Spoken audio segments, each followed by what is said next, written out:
Hi, John Alexander here with another league run in Legacy. I've made a Twitter poll yesterday to decide which deck I was gonna play next. The options were Canadian Threshold, Grixis Delver, the Epic Storm, and Full On Grinding Station, which I have built, as you can see here.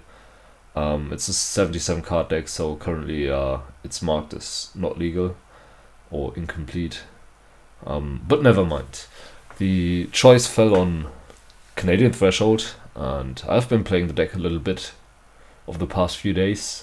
I've been liking it, and I think we need to talk about the abomination you see right now.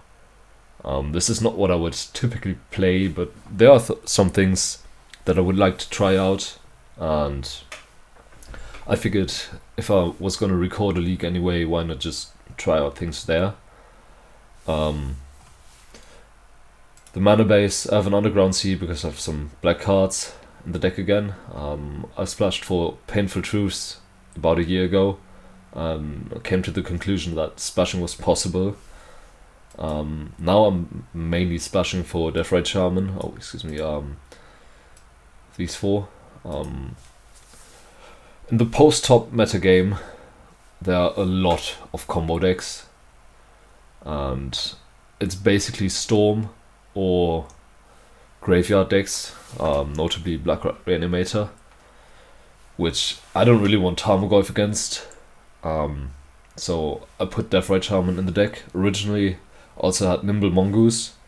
And yesterday I figured maybe Mongoose was not the way to go currently.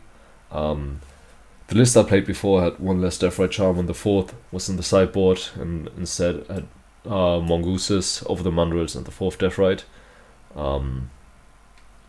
That list was performing okay, but it was really cold to Chalice of the Void.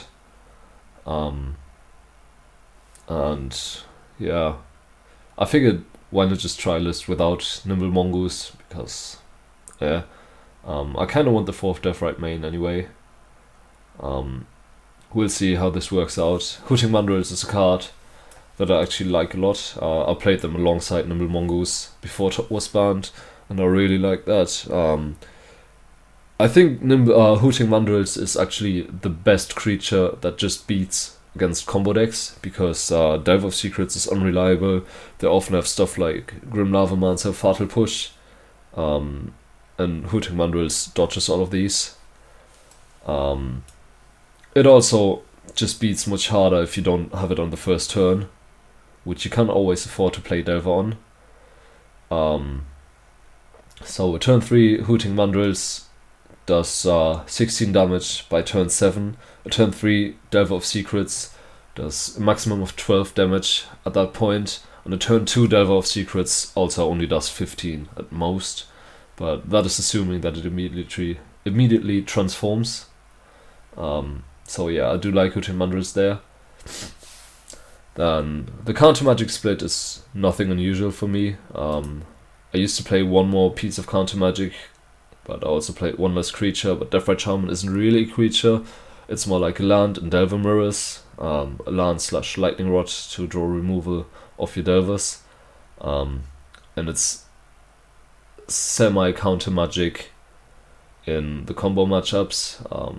So I think with Deathrite in the deck, it's reasonable to play 11 creatures and one less piece of counter magic.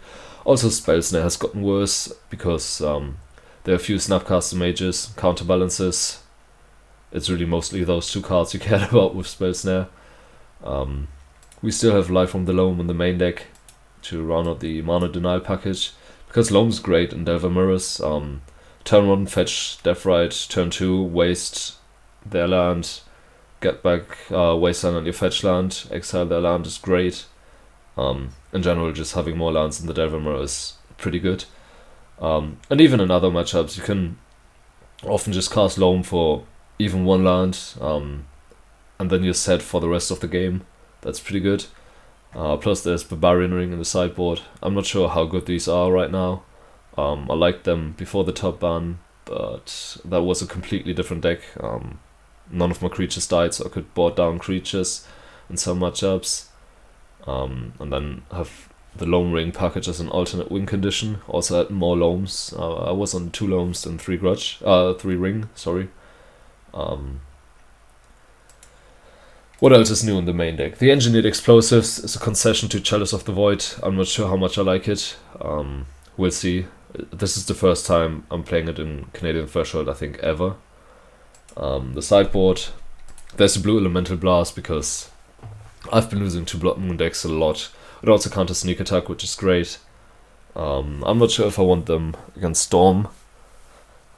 It does counter Burning Wish, it does counter Past in Flames, but that might be too narrow. Duress, because we have the 1 black source in the main deck anyway, and this helps against combo decks. You don't really need to be that careful with your mana anyway, and in combo matchups that is.